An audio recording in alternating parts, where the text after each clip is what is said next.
I'm Martin Henderson. I'm playing William Darcy. I'd been in LA for a long time just reading scripts, and there was nothing that was that interesting, nothing different or that seemed really interesting to go and do. And I read this, and it was just so different. I didn't really know what I was getting myself into, except I used to travel a lot through Indonesia, and I remember sitting at a bus stop in Sumatra, in Indonesia.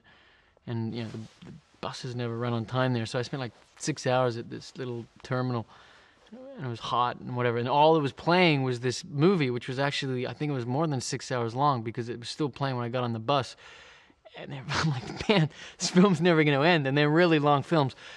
And these men are like having this huge battle scene in this kind of desert, and there's all these big sort of boulders around, but they're all like throwing these saber swords and doing these twirls, and it's all like really heroic and aggressive.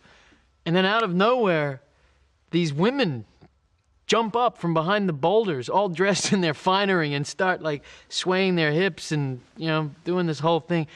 And all the men drop their swords and start running after the women, and then they chase them back. And everyone's forgotten that we're at war here, and there's this huge fucking life or death situation. Everyone's just singing, and then you cut to the Swiss Alps, and like, how did she get from that? She was just, and so that was my first experience of Bollywood. There's a sweetness to it and a lightness to it that you don't often get in films today. I think Gorinda, when you look at her films, like Bennett, like Beckham, I think one of the reasons why that story worked so well was that they're very honest. The characters are all very honest. I think people respond to that.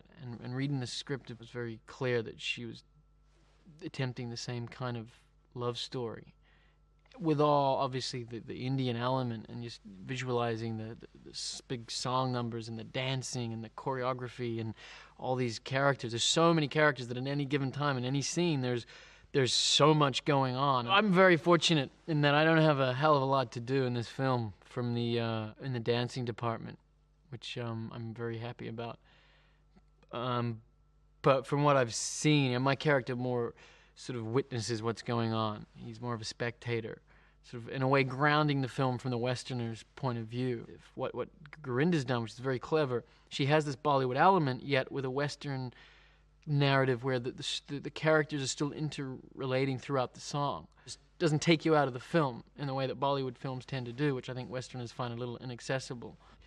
Suraj was very adamant on me learning every friggin' number and every step, and I'm there at rehearsals going, I'm not in this, you understand, I'm not actually dancing. No, but it's good for you. It's very good for your legs. You need to build the strength in your legs.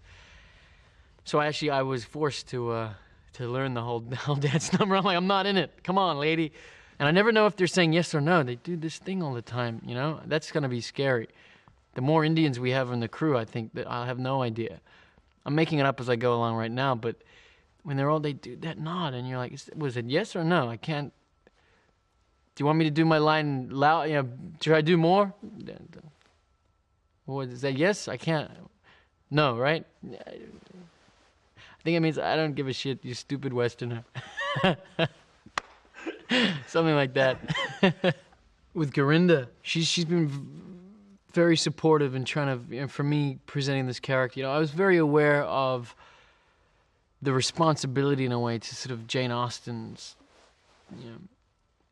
genius, really. Of course, my character is very different in that he's American. It's contemporary, so there's a lot of differences, but I wanted to sort of pay respect to sort of the archetype of what this character was. Although this is ultimately a cross-cultural love story, it's also about class, and try to make that relevant today when we don't really have the same kind of class systems, especially not in America.